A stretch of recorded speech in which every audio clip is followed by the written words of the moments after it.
Hello, everybody. Today we're going to talk about our labs. Now, we're going to start talking about them from the perspective of the processes that I expect you to go through, some of the architectures that you're probably going to build to get the work done, as well as all the deliverables that I expect from you for each one of these labs. What you're going to find is that these labs are heavy on process, and out of that process comes deliverables. And these deliverables, there's 5 deliverables per every lab. So for each lab, each group needs to submit 5 separate documents. Not really 4, but we'll get to that. So the labs, what we're going to do first is we're going to, deploy a monolithic website. It's going to be pretty straightforward, and you'll use Ansible to do that, and you'll, deploy some services on your CentOS minimal, and then you'll move some files around, and you'll open up some firewall ports, and that kind of stuff. But it's going to be pretty straightforward, and the end result is that you're going to have this website. I use one that's called Explore California because it's got, I don't know, 6 or 8 pages to it. And, it's a PHP website, and it's pretty straightforward to work with. But anyhow, so you'll have to do that kind of work. That's lab one. Lab two, we're going to build a load generator. Now, the reason that we want to do that, one, is so that we can support experimentation on our machine, on our application, to see how well it supports different workload levels. And the reason we're doing it with Ansible is, once again, I want you to get used to this, moving files around, deploying services, that kind of stuff. Not really hard, but I want you to work on this one. Now, lab number 3 is we're going to take our Explore California website, and we're going to add a database server to it. And when we do that, you're going to add probably another page that links out to a MariaDB database where you have like a forms page. Give us your mailing address, and we'll send you a document, kind of a thing. And so I don't really care that much about what fields you have in your database. I just want you to go from having one image that you're working with to having 2, and changing your inventory so that you've got a web servers section within your inventory, and a database section within your inventory. You're going to have some common tasks, and then you're going to have specific tasks to those 2 different groups of servers. Okay, and then our last lab, you're going to add a load balancing tier to this whole thing, and a bunch more web servers. If you want to do 2, fine. If you want to do 3, fine. Whatever you want. We're not going to have multiple databases because having multiple databases makes life hard. When you have one database, it becomes your source of truth. What is the truth about our inventory levels now? We check our database. Whatever it says is true. When you have multiple databases, then what you have is that, inevitably you're going to have scenarios where you have an update that happens on first one database, then on the other. But if your site is busy enough, that means that you're continually updating your database, and you're continually replicating those 2 databases. But no matter what you do on a busy enough database, they're never exactly the same. So you go from a scenario where you have consistency to where you have eventual consistency. Eventual consistency is different, and it violates lots of rules that we're used to in computing. We'll talk about that as we go. But anyhow, that's where we're going with our labs, okay? Now, how do we support an architecture? How do we build an architecture to support that? Well, here's one way to do it. Now, I've got a couple of changes to this. One, the router. Do you really need the router? I mean, I like to have a pfSense router out there in front of my architecture, because then I know that there's no services leaking through into my machines. Am I going to require you to have a pfSense router? No, but for those of you who are more interested in networks than you are systems, here's your chance. Here's your chance to deploy a virtual router using Ansible, make your configurations using Ansible, all that kind of stuff you can do with Ansible. So that's all good practice. Now we're always going to have an Ansible server. We're not going to run services that are available to the outside. Of course, we don't really have an outside in our list, but if we did, we wouldn't do that. We would have a separate CentOS minimal image that would do nothing but run Ansible. And when it does that, then it becomes our configuration server. It's the place where you go to make changes. Do you ever go to your production servers to make changes by hand? Not really. All your changes to your production environment should be done through your Ansible server. That way, all of those changes are auditable, they're documented, you can keep track of them. Now, in the past, when I created this drawing, last fall, so it's not that far past.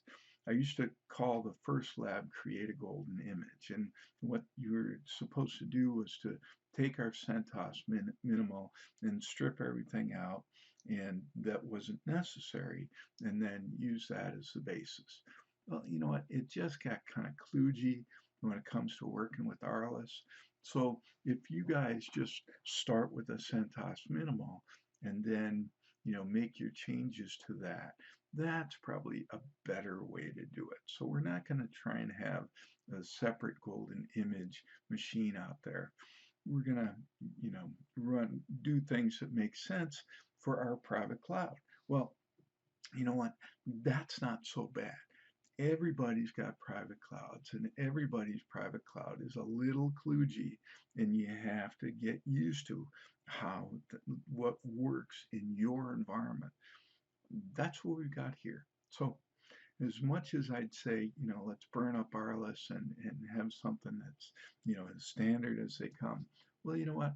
We've got it. RLS is as standard as they come. It's just as kludgy as everybody else's private cloud. So get used to it. And we'll just work with what we've got.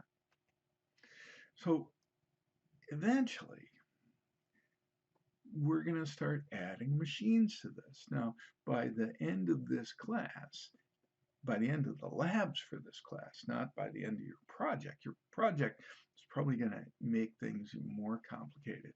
But by the end of the fourth lab, what you're probably going to have is something along these lines. You're going to have an Ansible server. You're going to have several production web servers. You're going to have a load balancer. You're going to have a database server. And we're not adding a monitoring server, but if you wanted to, that would be a good thing to do. Add a completely separate monitoring server. Now, what you could do would be to run your monitoring services through your Ansible server. That wouldn't be so bad, but monitoring is an important part of all this stuff. And so, eventually we're going to have probably pretty close to this many servers that we're working with.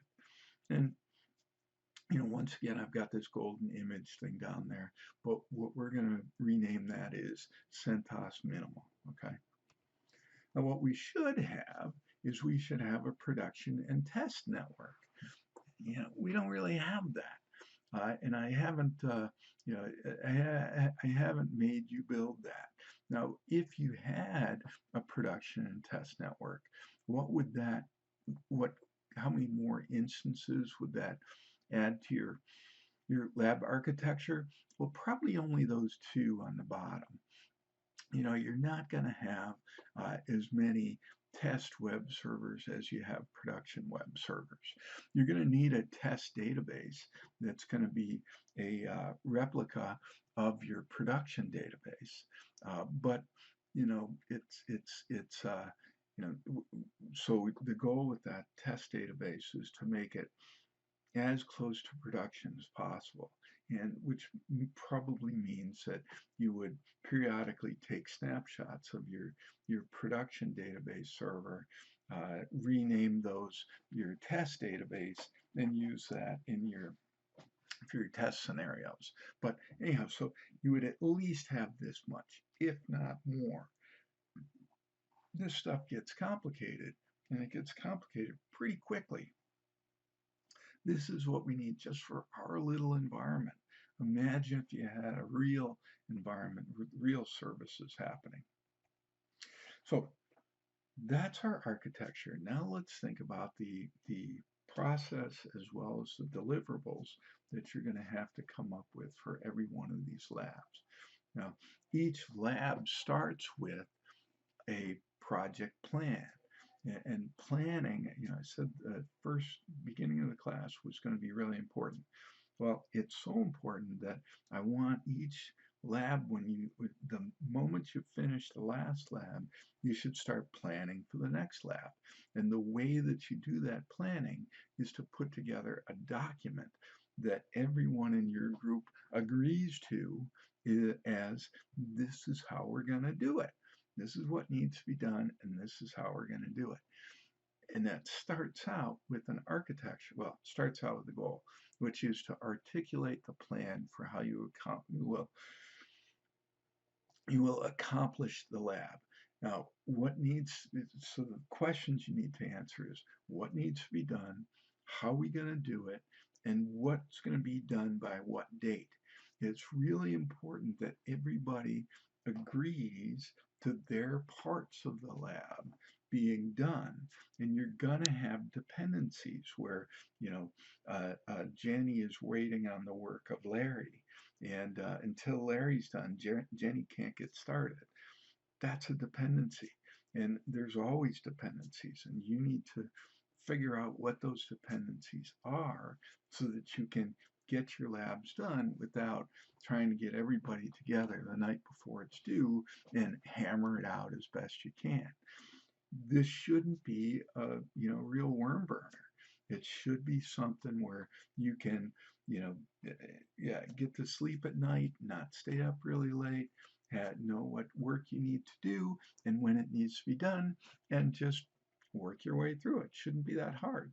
Now, a Gantt chart, I want you to get used to developing Gantt charts. I give you an example in the lab. You can use that, or you can throw it away and just come up with your own. Doesn't matter. I don't care about that.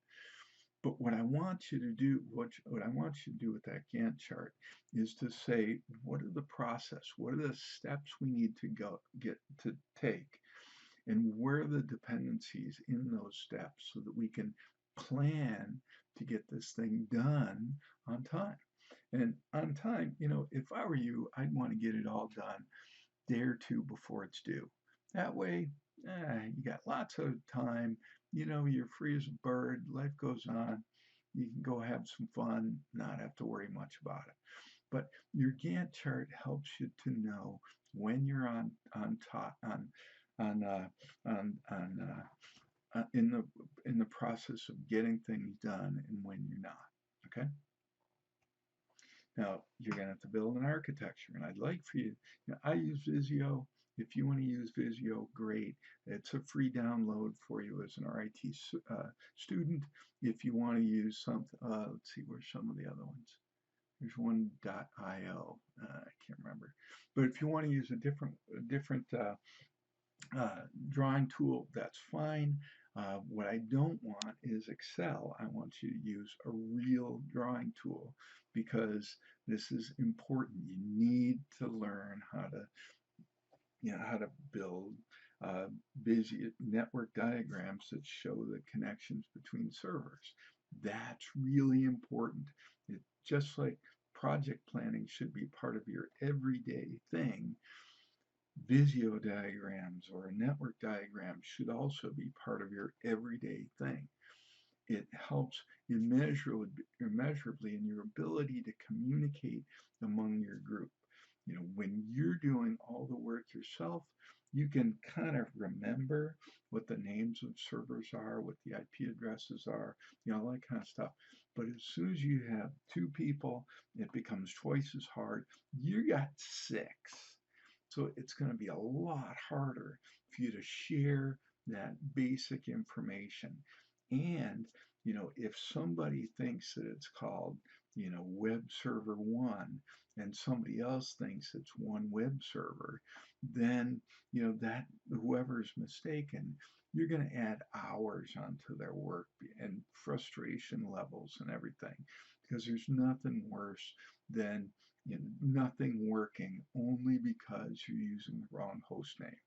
So document that, share it amongst your colleagues, make sure everybody knows all the names.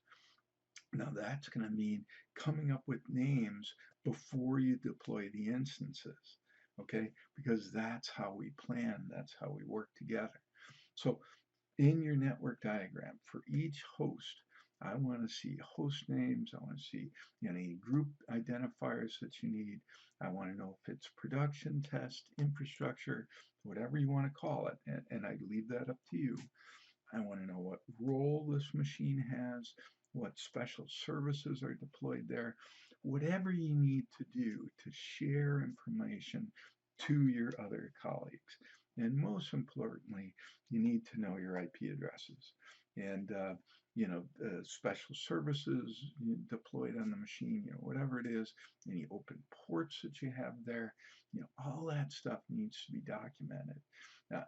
You know, if you were doing this by yourself, this wouldn't be as important, but you never work by yourself. So you're always sharing information. You're always coordinating your activities with other people. In this lab, same thing. Why are your groups so big in this lab? Well, lots of reasons. One is so it gets confusing because I want you guys to get used to working with larger groups so that you have to start doing this stuff. So your first deliverable is your project plan. Your second deliverable, and this can come at the same time as your security capability report, is an operations capability report. Now, you're going to divide your team up into an ops team and a sec team. Okay, you've got a group of six. You're going to have, I don't know, it makes sense for me to have 4 people in the ops team and 2 people in the sec team. If you want to do 3 and 3, that's fine too. But anyhow, so the operations capability report, which helps you to think about, the operations capability report is all based on an important understanding. That understanding is that making any changes to a working architecture can cause failures and or increase the attack surface of your application. Okay, if you had a machine that was not connected to the internet, it would be really secure, but it wouldn't be useful. So as soon as we connect it to the internet, we increase the attack surface like crazy, but we make the server much more useful. If we, add services to this machine, yeah, we, increase the capabilities of the machine, you make it much more useful, but we increase the attack surface. So from a risk management perspective, we want to make our servers as useful as possible. And to do that, we need to make these changes to them, add capabilities to it. But at the same time we do that, we increase the attack surface. And we understand that, and we have to live with that. But so there you go. So your operations capability report is stuff like, what new capabilities did you add to your architecture? What services? I use capabilities because I didn't want it to say services. I wanted to use a broader term there. What new packages did you have to install? What new ports did you have to open? And finally, how can you show that the new capabilities are present and operating as planned? What is that? That's a test. You need to test the changes that you made to find out if they work as you had hoped they would. So the testing part, the ops folks have to develop their own set of tests to test their machine. These can be in Bash, they can be in Python, they can, whatever you want to do.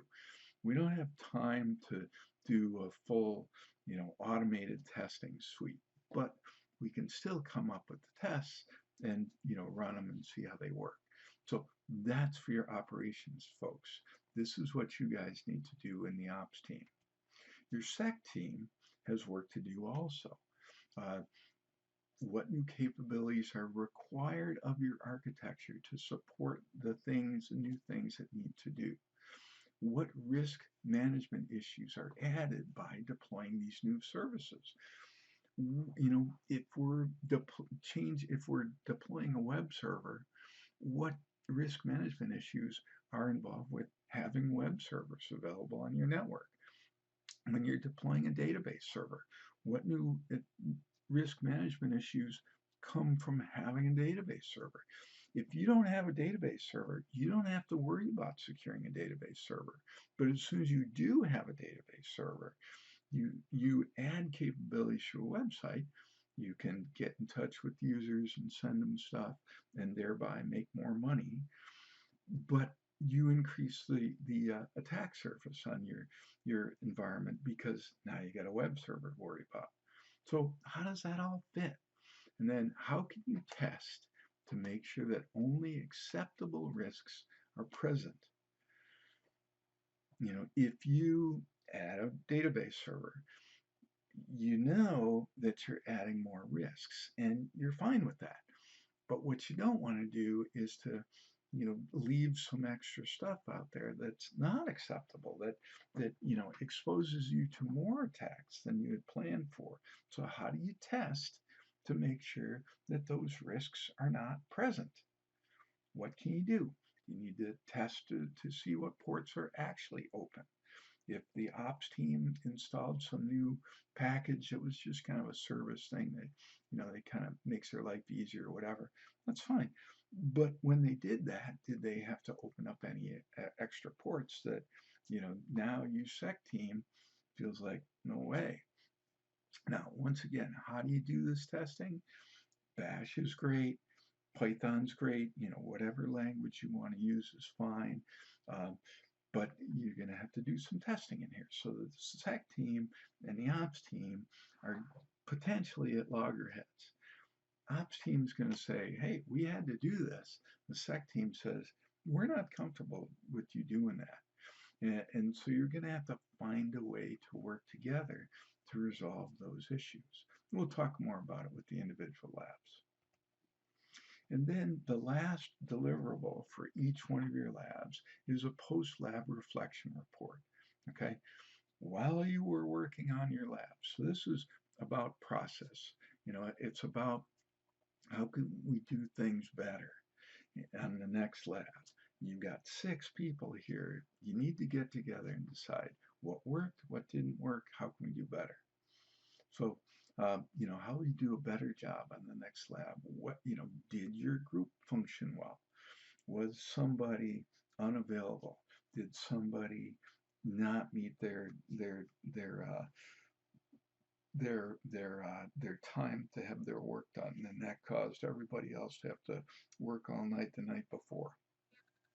What tools worked well? Where did you need new tooling to support your teams?